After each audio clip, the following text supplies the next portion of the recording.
नमस्कार दोस्तों, मेरा नाम आरती शर्मा है और आज इस वीडियो को आपके साथ शेयर करने का मेरा बस एक ही मकसद है कि इनफर्टिलिटी की वजह से जिस दुख और जिस तकलीफ से मैं और मेरे हस्बैंड गुजरे हैं, उसी दुख और उस तकलीफ से कोई भी और कपल ना गुजरे।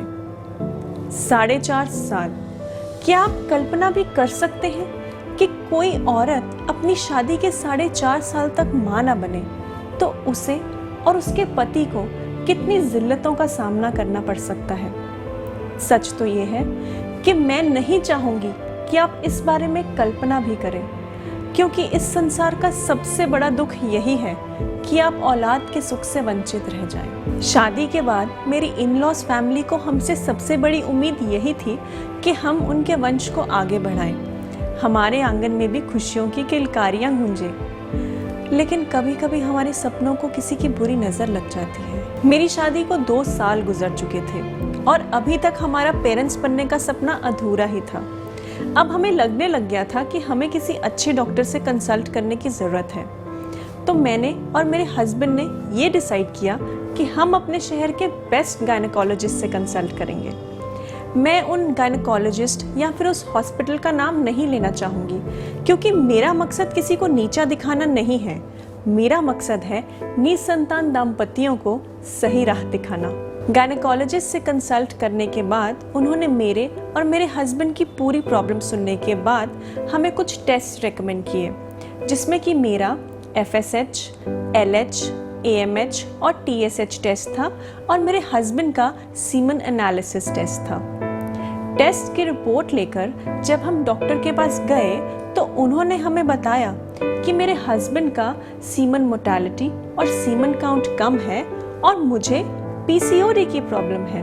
प्रॉब्लम डायग्नोज होते ही हमने डॉक्टर के अकॉर्डिंगली ट्रीटमेंट स्टार्ट कर दिया और मुझे पूरी उम्मीद थी कि अब बहुत जल्द ही मेरा माँ बनने का सपना पूरा हो जाएगा, क्योंकि हम अपने शहर के बेस्ट गायनेकोलॉजिस्ट को जो कंसल्ट कर रहे थे। और हर इंसान यही सोचता है जब वो किसी अच्छे डॉक्टर के पास जाता है कि उसकी बीमारी का अब इलाज हो जाएगा। लेकिन मैं गलत निकली।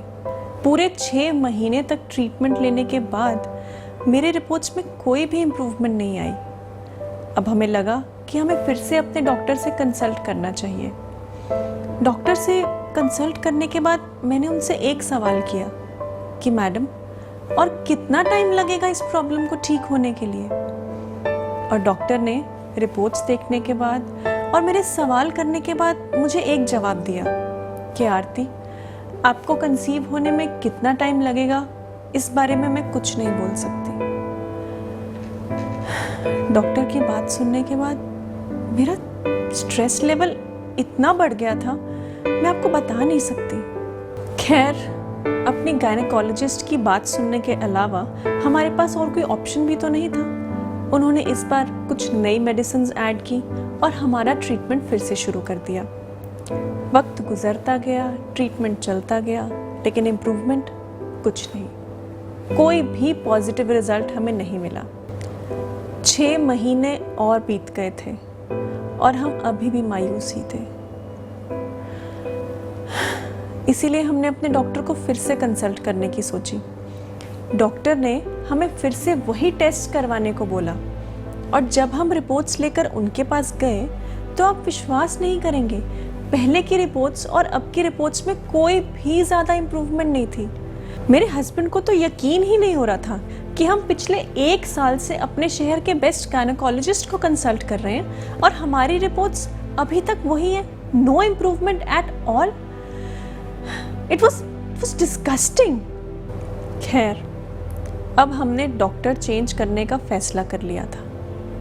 नए गायनेकोलॉजिस्ट ने भी हमारे कुछ टेस्ट किए और उन टेस्ट के अकॉर्डिंग हमारा ट्रीटमेंट स्टार्ट किया। पूरे 8 महीने तक उनका ट्रीटमेंट लेने के बावजूद हमारी रिपोर्ट्स में किसी भी तरह की कोई इम्प्रूवमेंट नहीं आई। और जब भी मैं अपने गायनेकोलॉजिस्ट से पूछती कि मैडम, मुझे पॉजिटिव रिजल्ट कब मिलेगा, तो उन्होंने अब हमें ये कहना शुरू कर दिया था कि अब आप IVF प्लान कर लीजिए। अपनी फैमिली से डिस्कस करने के बाद मैं और मेरे हस्बैंड IVF के लिए रेडी हो गए क्योंकि अब हमारे पास इसके अलावा और कोई ऑप्शन नहीं बची थी। आईवीएफ से पहले डॉक्टर ने अपनी कंसल्टेशन से मुझे इतना ज़्यादा पॉजिटिव कर दिया था कि मुझे लगने लगा था कि बस आईवीएफ के बाद मेरा माँ बनने का सपना पूरा होने वाला है।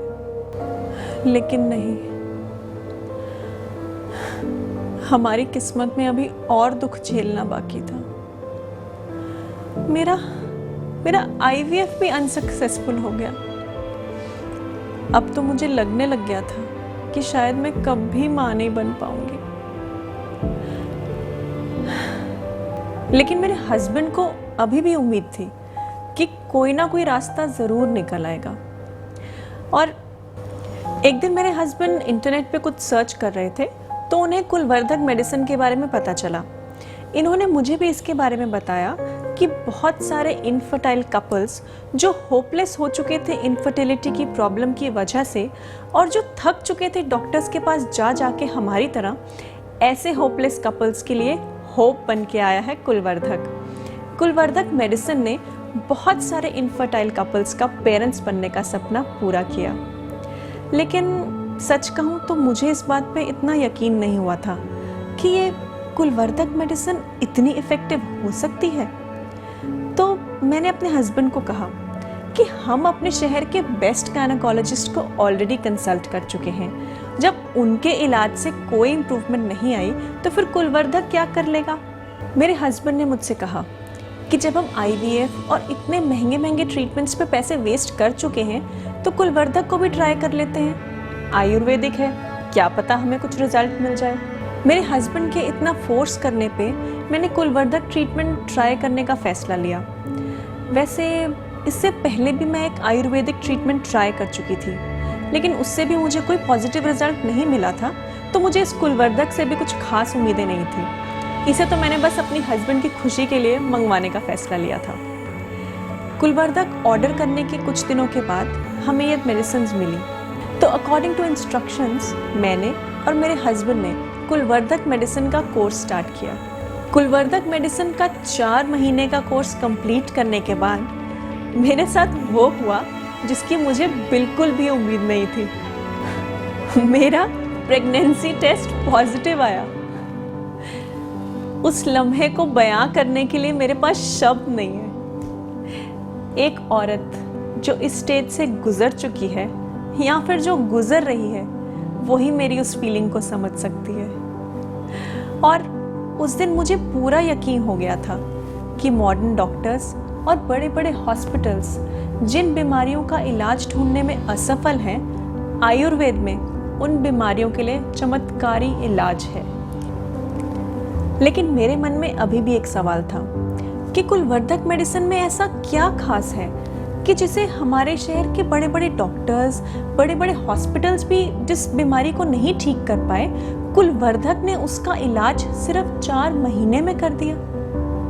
इससे पहले भी मैंने एक आयुर्वेदिक ट्रीटमेंट लिया था, लेकिन मुझे उससे कोई भी पॉजिटिव रिजल्ट नहीं मिला था। तो कुलवर्धक में ऐसा क्या खास है कि जिससे मैंने 4 महीने में ही कंसीव कर लिया। इन सारे सवालों के जवाब के लिए मैंने कुलवर्धक निर्माण करने वाली कंपनी में फ़ोन मिलाया।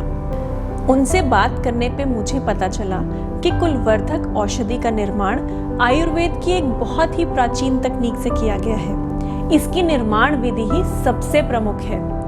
इसकी निर्माण विधि में छोटी छोटी बातों का बहुत बारीकी से ध्यान रखा गया है, जैसे कि कौन सी जड़ी बूटी को किस ऋतु में निकालना है, किस जड़ी की कौन सा और कितना भाग लेना है, किस जड़ी को पीस के मिलाना है और किस जड़ी की सिर्फ भावना ही लेनी है। यही सब कारण है कि कुलवर्धक बांझपन की अब तक की सबसे इफेक्टिव मेडिसिन साबित हुई है और इसने उन सभी कपल्स को होप दिलाई है जो कि अपने सिटी के फेमस डॉक्टर्स के पास जा जाके उम्मीद छोड़ चुके थे कि उनका माता पिता बनने का सपना कभी पूरा होगा। ये सारी जानकारी मिलने के बाद मुझे पूरा यकीन हो गया था कि कुलवर्धक निसंतान कपल्स के लिए सबसे इकोनॉमिकल और सबसे इफेक्टिव ट्रीटमेंट है।